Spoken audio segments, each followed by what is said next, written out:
يعني إيه Embedded System؟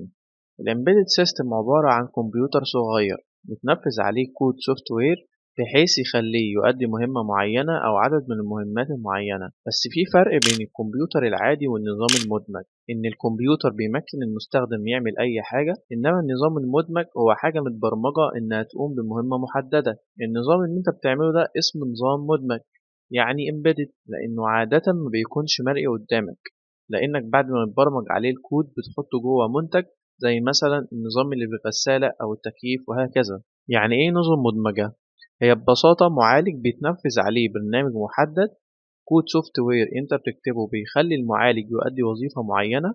المعالج ده بيكون مايكرو كنترولر أو مايكرو بروسيسور. النظام ده بيؤدي دور محدد ثابت ما بيتغيرش. بتدمج النظام ده جوه نظم تانية أكبر. عادة النظم الأكبر دي بتكون نظم ميكانيكية أو دوائر كهربية.